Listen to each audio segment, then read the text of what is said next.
Welcome on into the Cougar Tracks podcast, powered by KSLSports.com. I am your BYU insider, Mitch Harper. Egor Demin to the Brooklyn Nets, unpacking all of that in this edition of the Cougar Tracks podcast as Egor is a net. You can follow me on TikTok, Instagram, X, at Mitch_Harper. Follow KSL Sports, at KSL Sports on all the social platforms, and download the KSL Sports app today. Subscribe to this podcast too. Leave that 5-star rating. Watch on YouTube. However you consume the podcast, appreciate you being on board today. So again, Egor Demin is off to the Brooklyn Nets, and he goes number 8 overall in the first round of the draft. Not completely surprising to me. I thought maybe there was a chance that he could slip a little bit outside the lottery. But the Brooklyn Nets, they were always a team that was very interested in Egor Demin before his time at BYU when he was with Real Madrid. And then, of course, at BYU as well. I remember the BYU Baylor game. Baylor, of course, had VJ Edgecombe, Rob Wright, who's now a BYU Cougar, Egor Demin, Richie Saunders. A lot of NBA personnel in that game in Big 12 play. But at that time, to that point, the teams that I had heard that showed the most interest in Egor at that point of the season were the Utah Jazz. No coincidence there. They were just up the road on I-15. But then also the Brooklyn Nets. Very interested in Egor Demin, and they pull the trigger and go with Egor at pick number 8 in the first round. And I think it's a good pick for Egor and for the Nets. I will say, though, I get a little bit nervous with franchises like the Nets that just don't have a winning culture. We've seen many BYU guys, whether it's the NBA or the NFL, they go to these franchises that just don't have a winning culture. BYU guys tend to not go to these franchises that have a track record of success. Even if they're lottery teams for 1 year, it might just be a blip on the radar. Case in point, the San Antonio Spurs. You'd love to see a guy like Egor go to a team like that, or the Oklahoma City Thunder had it been pick 15, the defending champs. Brooklyn, a lot of up and down. They haven't been past the second round of the NBA playoffs since their back-to-back NBA final appearances. That was almost a quarter century ago with Jason Kidd handling point. That was in 2002 and 2003, where they were a back-to-back Eastern Conference champion. So it's a franchise that doesn't have much success. Last season, the Nets were 26-56, but it's a completely new look team. The Nets, along with Egor Demin, had 5 first-round picks. 5. And they seem to be keeping all of them. 5 picks. One of which they moved into the first round with the Atlanta Hawks, trading Terrence Mann to get pick number 22. But they clearly like Egor. And, that's something to me that I think there's value there, where a franchise just really believes in you. It wasn't just a sudden, they fell in love with a workout in the draft process. And I'm sure they liked what they saw when he worked out for the Nets. But I just think that there's something to be said about a team that was cross-country from Provo, Utah, and across the globe, and when he was in Real Madrid, that they put time and resources into evaluating him and really getting a deeper understanding of who Egor Demin is. So from that sense, I'm excited. I was kind of surprised, too, by this little tidbit, considering that the Nets have not been the greatest franchise over the last, quarter century, as I noted. Egor was their first lottery pick since 2010, and it's a name that local sports fans in the Salt Lake area remember. Derek Favors. He was the last lottery pick for the Nets, who were then the New Jersey Nets. That was in 2010, 15 years ago, the last time the Nets were picking in the lottery. So Egor goes number 8. And, of course, there were the typical boos. And You saw it coming. You know, how many people actually took the time to watch BYU basketball games? I'm guessing in that crowd, not many. Did they watch many Real Madrid games? I doubt it. But one thing I will say about Egor, and I've said this all along, and I said it back in Newark after the Sweet 16 loss, he is going to be a better NBA player than he was in college. The college game did not suit Egor. It was it was another data point for him, which I think there was benefits there for him. But to me, the spacing in the NBA, and BYU had great spacing, and it's one of the reasons they got to the Sweet 16 last year. But the way that the game's officiated, the style of playing college basketball, it can kind of, it's not conducive to the skill sets of Egor. He will be a better NBA player. I truly believe that than what he was in college basketball. And I think one of the knocks on Egor, of course, is his shooting. And it wasn't great at BYU. It wasn't. Egor shot 27% from three, but his form and his shooting ability, the guy can shoot. I point to the VCU game, first round of the NCAA tournament. For Nets fans that are maybe watching this and you want to get a glimpse of what Egor can do as a shooter, go watch that game. Go watch BYU VCU, first round of the NCAA tournament. That's what Egor can be as a shooter. And the spacing in the NBA, I think, will allow that to happen more often than not. At BYU, he was a focal point on the opposing scouting reports. In Big 12 play, Richie Saunders was the number one guy. Egor was number two. He created a lot of defensive effort from opposing teams. He's not going to be the number two guy for the Nets. Maybe he could be. We'll see.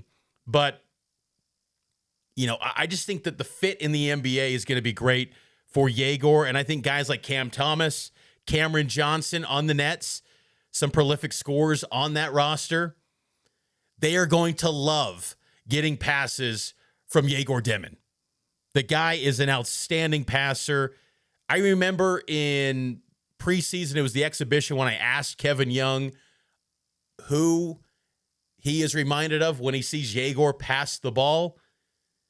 He said LeBron James, the way that he can pass the ball. Now, again, Kevin Young wasn't saying Egor's LeBron, but with that size and the way he sees these passing lanes that probably very few can see, he's viewed as one of the greatest passers in the world at his age. So Egor Demin is going to the Brooklyn Nets, and after he was drafted, he talked about why he took the detour from international waters at Real Madrid to go play in the Big 12 in college basketball to get him ready for the NBA. I would say the adjustment from the youth level in Europe and European basketball to playing an American style of game against older guys, against more athletes, a faster game, faster pace, right, in general. Obviously, Big 12, it's one of the strongest conferences, right, and playing against teams like Houston, Iowa State, Arizona, Baylor, Kansas, whoever it is, right? Every game was close for us, and even if, playing against Houston, obviously everybody knew that they're really strong, and it's still a great experience to play against them. Even if we're losing by 30, it's obviously I want to win, right? That's what I'm playing basketball for. But at the end of the day, I realized that every loss is an experience for me for the future. Egor is a class act, and I hope that New York does not eat him alive. I hope not, man. I hope that they embrace him and it works out well. Maybe it's just a little bit of trauma from Zach Wilson's experience being the number 2 pick. I was seeing on X, the SNY Nets feed, and I just had flashbacks to all the clips of SNY Jets and just the overanalyzing of every little quote that Zach Wilson was saying with the Jets. I don't feel like the Nets conjure up the same platform like the Jets do in New York, but still, that market can eat you alive, man. And, Egor, though, has been a pro since he's been 15 years old. So he has been training and developing for this moment. I feel like Egor will succeed. There's going to be bumps in the road. There's going to probably be a moment in his rookie season where he gets reassigned to the G League, maybe. Hopefully that doesn't happen. Hopefully he's going wire to wire where he's not dealing at all with the G League. But you're the 8th pick. Outside of the top 5, I kind of look at every spot could be, a guy that ends up dabbling a little bit in the G League at times. But I hope that the Nets are patient with him. They give him a chance to put him in positions to succeed, because Egor's going to be a well-liked guy. He's going to be a great person in the locker room, and he's a really good basketball player. I've watched BYU basketball for almost 30 years now, and the talent of Egor Demin, that was an elite player to roll through BYU. And look, he had ups and downs in college. There were games in the Big 12 where Kevin Young pulled him and turns to Dallin Hall, the backup. Egor's got to clean up the turnovers. But again, the NCAA tournament run was where I felt like Egor was at his best. When the stage was the biggest, the brightest, Egor was outstanding for BYU, and he helped lead the Cougars to their first Sweet 16 appearance in 14 years. And coincidentally, he becomes the first NBA draft pick for BYU in 14 years. The previous guy was Jimmer Fredette, pick number 10 to the Sacramento Kings. That did not work out. But unlike Jimmer, Egor's going to have a normal offseason. Remember 14 years ago, Jimmer dealt with a lockout, so there was no summer league. There was like a 10-day training camp. And I know training camps really much ado about nothing, even in today's NBA. But you're going to have a full offseason. There's no lockout like Jimmer experienced. And hopefully there's no coaching change either, things like that. That's what Jimmer dealt with quickly in his rookie season with the Kings. But BYU's history in the lottery. It's Jimmer Fredette in 2011, Rafael Araujo, pick number 8, just like Egor, to the Toronto Raptors, and then Sean Bradley back in the day in the 90s, pick number 2 to the Philadelphia 76ers. So Egor Demin is in elite, rarefied air for BYU standards.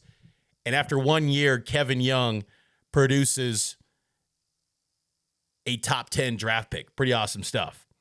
I was thinking to myself, too, point guards. Who are the best point guards in Brooklyn Nets, New Jersey Nets history? I was thinking about this. Jason Kidd's got to be number 1, right? Maybe you go Darren Williams, Kyrie Irving, 2 or 3. That's probably those guys. Stephon Marbury. I loved watching Marbury, man. Maybe it's just that NBA Ballers video game, PS2. I remember him at Georgia Tech, too. I was a Marbury fan. I thought he was awesome. Kenny Anderson, too. But I like that Egor goes to a franchise where, if he becomes an absolute stud, maybe he could be one of the all-timers. It's a franchise that's yearning for big-time success, and maybe Egor can deliver some of that big-time success, but you got to be patient with him. I think you got to take your time with Egor Demin, but eventually this is going to work out hopefully well for Egor. And look, if it's not at Brooklyn, do well enough to where you're a valuable trade asset, and then you can go to another franchise and help them win. There's always this process with the NBA and figuring out, what the next moves are for these teams. So excited for Egor Demin to have an opportunity. And this was him after the draft in the press conference when he was asked about potentially being the point guard of the future, the star point guard for the Nets as they move forward in this new era. Well, I was playing all my life at point guard, so I see myself as a point guard, but I also willing to do whatever it takes for me to bring success to the team, right, and impact the game in a good way. So if coach wants me to be a center, I will be a center. I have no problem with that. And I just know I'm a playmaker, and no matter what position I'm playing or what spot I'm playing on the floor, I'm going to make plays. That he will. And he did that quite a bit for BYU. I thought some of the great moments that he had in his time with the Cougars include early in the season, the dazzling plays. Then he dealt with a little bit of an injury that sidelined him for an extended period of time. That Providence game was a little bit of a low point for him. Recovered from the injury. Then he struggled against teams like Houston. But Egor is going to be a really good player in the NBA, and I hope it works out in Brooklyn. Here were some of the guys that he says he likes to model his game after in the NBA. Two players I look at as an overall is obviously Luka and Shai as a big guards, the best players on the pick and roll, on a really high usage of it during the game. Obviously the heads of the snake, right? And being able to anticipate and really control the game with the ball in their hands, right? And it's exactly what I'm trying to find in the Brooklyn. And coach obviously was talking about me being able to get the rebound and go, and just go, right? And find those outlets, those athletes that Brooklyn Nets have, those young guys who has obviously a lot of athleticism, as I said, and a lot of talent to be a great finishers. Excited for Egor. Hopefully it all works out in Brooklyn for him. I'm also, impressed what it means for BYU basketball. Kevin Young was in the green room with Egor Demin, along with his mom, his first coach in Russia, Delaney Gibb, BYU women's basketball player, his girlfriend.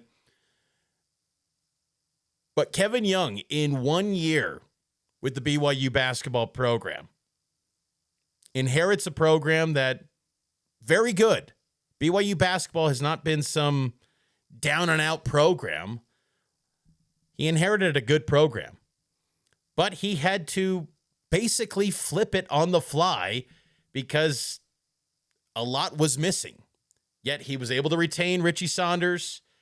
He retained some key pieces from that team in year one of the Big 12 under Mark Pope. But you just think about what he accomplished in 1 year. Gets BYU to the Sweet 16. Puts BYU in a spot where they're a top 4 team in the Big 12. They get a single-digit seed in the NCAA tournament, a 6 seed. Probably should have been a little bit higher, but we all know no Sunday play probably played a role. He progresses and develops, gives a proof of concept with Richie Saunders, who, had he entered the process, probably could have been a, top of the second round pick, maybe middle of the second round, somewhere in there. He showed player development with guys like him.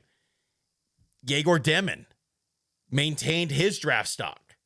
There were moments early in this past season where people would throw out and say, Egor could be a top 3 pick. I thought that was a little bit lofty. But top 10, though? Kevin Young and BYU produced a top 10 pick. It's another proof of concept data point for Kevin Young to show on the recruiting trail.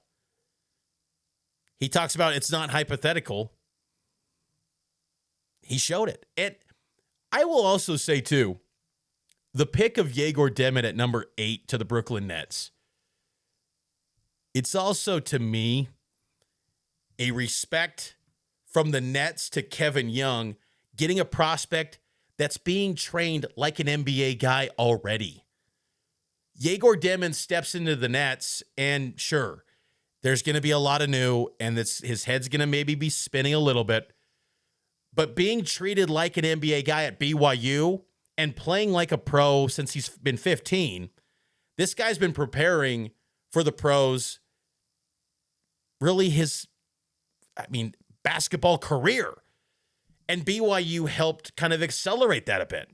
Kevin Young treats these guys like NBA players. The cadence of how they conduct workouts, days where it's a rest day, get off your feet.